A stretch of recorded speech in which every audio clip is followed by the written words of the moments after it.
Yeah, past 10 protons, that's a lot of positive charge.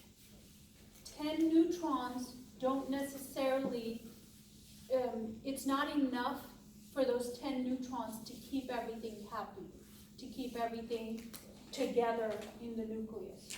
So because of that, you'll notice that a lot of times, once you start increasing your protons, the number of neutrons, you need a lot more. You're not going to have an equal amount necessarily. You may have 18, 19, 20 for every 17 protons. So this number can vary. Doesn't have to be equal. You'll especially notice that when you get into a lot of the metals where it's above 20 protons. It's just, it gets so dense, you need a lot more neutrons to act as the middle guys to keep that nucleus together. Okay, here, this is just to kind of get you an idea, just to name these or classify them. The first two, are those considered atoms or ions? Atom. Yes, these are atoms. What about the rest of them? They're all ions. The positive are cations. The negative are anions. Okay, so these are the anions. Now, if I look at the third ion here, what's Ba stand for? Barium. The 2+ is telling you what? It lost 2 electrons. Yeah, loss of 2 electrons. Okay, what does Mn stand for? Manganese. And that with the 2+ is telling you what? Also lost 2 electrons. And then here, this is P is phosphorus. What is it telling you? It's an anion. It gained 3 electrons. It's an anion. And then here, It gains 1 electron. yeah, it gained 1 electron. Now, these two would just be barium ion, manganese ion. This would be called, instead of phosphorus, phosphide. Phosphide ion. This would be bromide ion instead of bromine, because now it's an ion. Do you spell that phosphoride? Phosphide. We like that. Phosphide ion. Do you understand yet? Okay. That's what I was saying. Okay, let's practice this now. Let's do the That table. slide. This is why I started using it last semester. So, first thing, if you look at it, first row, I only give you electrons and the symbol, right? The symbol, there's a number on top, and then it says Pb. What is Pb? Lead. Lead, yes. Not peanut butter. No, you Yeah. don't want to eat that. Yeah. Even though peanut butter with an apple sounds really good right now, but no. Okay. Now, based on that information, can I figure out the number of protons? Yes. Who's gonna help me? What part? Would the electrons help me with that, or the symbol? Yeah. The symbol. Yeah, the symbol. You would look on the periodic table, what atomic number is Pb? Number, what is it? 82. Now remember, protons determine the identity for the atomic number. So this is also 82. Both are the same.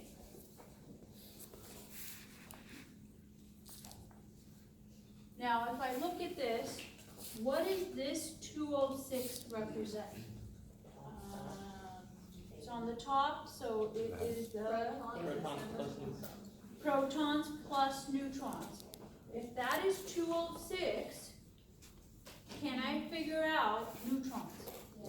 Yes. Subtract 18. Yeah, 206 minus 82. I get 124. Now notice, nucleus has both protons and neutrons, but are they equal to each other? No.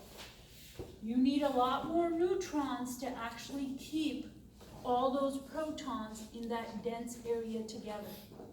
The protons are just overwhelmingly, they just have that positive charge, and the neutrons are like, we need more men to actually keep this thing together. So you always will notice that it's not always a 1-to-1 ratio between the two. What was the mass number again? We said 206. Yeah. So that I could just write down there.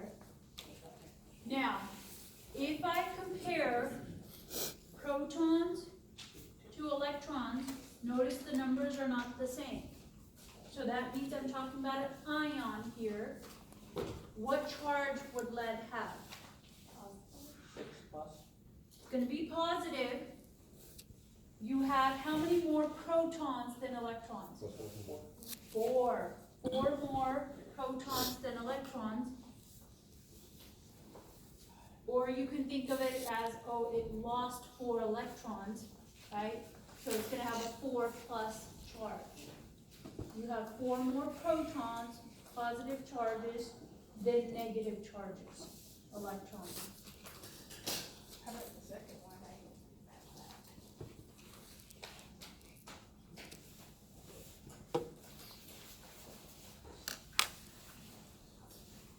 Okay.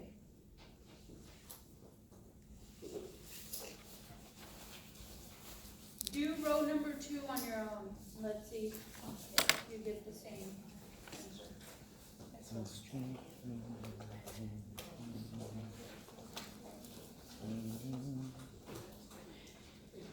I don't understand where the 78 came from. Isn't the mass Just of how light the electrons 207? size. Yeah, but How they figured on the it sheet it's different. You don't want to look at I think the, you know I'll talk about those numbers in a minute, out. Mm-hmm. I think it's like because that number is derived from. Mm.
Out of my ass, but you see how like 87.6 would be closer to 80. Why did I get 38? I don't know. I don't understand that part. Like, Okay. why is this 26 Looking instead at of the 27? next one, you have the SR, which stands for what? Strontium. Strontium, so you can find that on the periodic table. element number 38, and that's gonna also give me atomic number. And you add it, you get the huge variety. So to get the mass number, protons plus neutrons. 38 plus 52. Plus electron.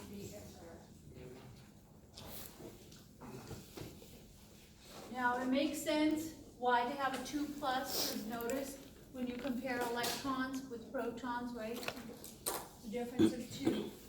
Now, one thing that I want to show you. Mass number is proton plus neutrons, right? Here, it's saying lead has a mass number of 206. Now, when you look over here, lead is 207.2, okay? Now, I'll show you how they figured this number out. It's based on that number there, the 206, but there's other components to it. Same thing with strontium. That right there has a mass number of 90. This is the atomic mass of strontium, 87.62. How in the world do they get those numbers? That's where you get into isotopes. So, we talked about how you don't always have the same number of protons and Happens when you get neutrons, older. right? When we looked at lead, it was 206, it was 82 protons with 124 neutrons. That is so not equal with each other, right? Now, you can have situations where the number of neutrons can vary. Instead of 124, you can have 126, 123. It's all lead, but it has different number of neutrons. That's where you get into isotopes. It's the same element, but different number of neutrons. So they have different mass numbers to it. And the only way you can change the mass number, but keep the element the same, is change neutrons. Now, these isotopes, the way you figure it out is actually getting it from the environment, figuring out all the isotopes that gold has or silver has, and looking at their abundances, meaning their percentages that actually exist. Here's an example. You have this guitar that lights up, right? This is neon gas that's running through that tube. Now that neon gas has 3 isotopes to it. 3 different atoms of neon that have different mass numbers to it. So it's neon, but they have different mass numbers. Neon 21, 22, and 20. Now, remember mass numbers are protons plus neutrons. Now their abundances vary also, their percentages. If I look at all the neon that's found in the universe, close to 90% of it exists as neon 20, meaning it has 10 protons and 10 neutrons. But you do have other isotopes of neon where it's not equal to each other. Here I still have 10 protons, but here I have 12 neutrons. Here I have 11 neutrons instead. So that slight variation adds to the actual pool of neon. Now if I look at this, I have 90%, I have about 9% that exist as neon 22, and then less than 0.5% that actually exist as neon 21. When I look up the actual atomic mass on the periodic table of neon, it's 20.1797. Notice it's not exactly 20 or 21. It's in between 20 and 21.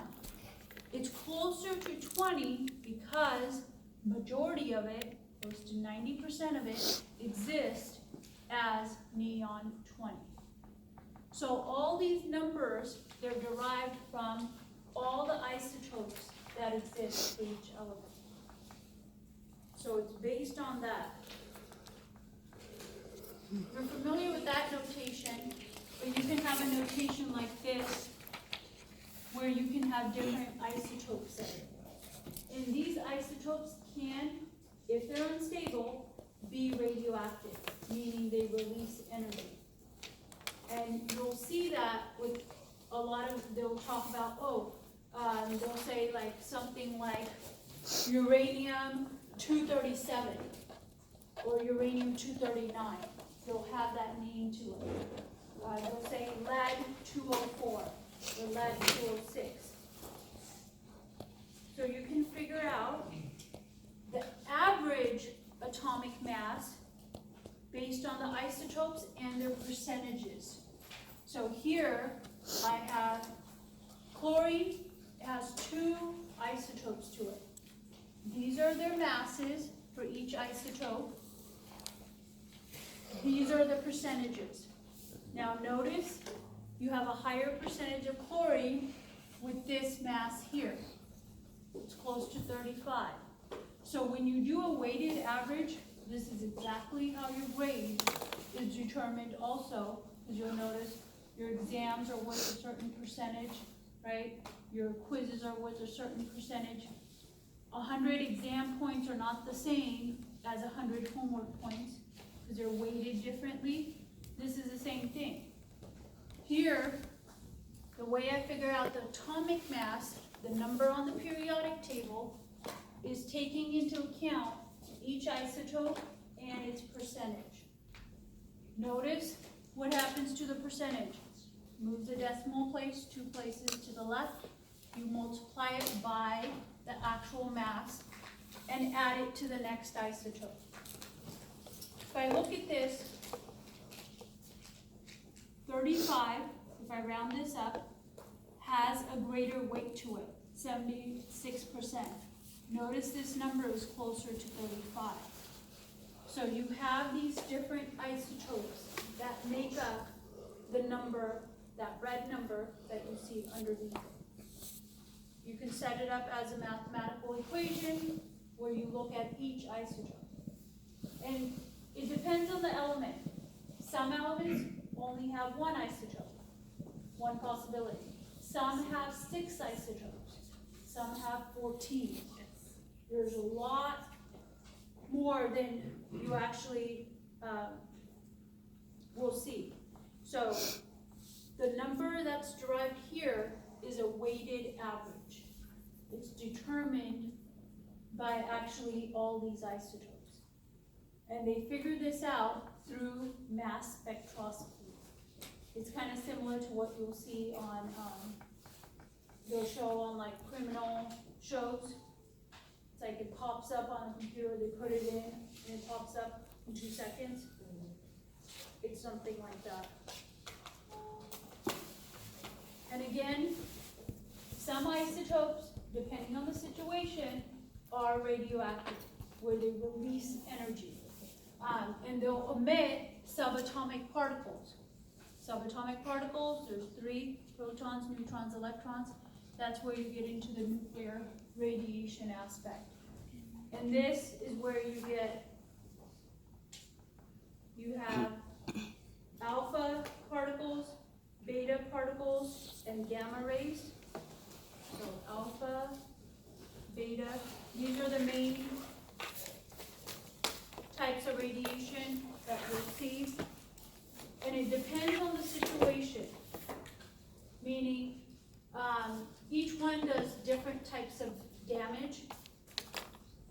I call this a big rig. I call this a car. I call this a motorcycle. Because the alpha particles, they do the most amount of damage, but it's hard to get through, like traffic-wise, a big rig is gonna have a harder time getting through traffic. So alpha particles, you can block with a piece of paper or clothing. Beta particles, it's a car. So it's able to penetrate through. A lot of times you need something like plexiglass to block that radiation. But once it hits you, it's not gonna do as big of a damage as a big rig. Like imagine a big rig crashing into you versus a car. And gamma rays, these penetrate through you like nothing. You need to have like a lead wall to actually block that radiation. Thick lead wall to block it. But if it does get through, imagine a motorcycle doing damage compared to a big rig, right? It's not gonna do as much damage. So it depends. I used to work with alpha rays, alpha particles, carbon 14. So we would wear lab coats and have goggles on. Beta particles, P32, phosphorus 32. That was another one. That one, we would have plexiglass in front of us. We would get the stock solution of it. All the males would dilute it, not the females. We have all our eggs, so it's like I want to have kids one day. Okay.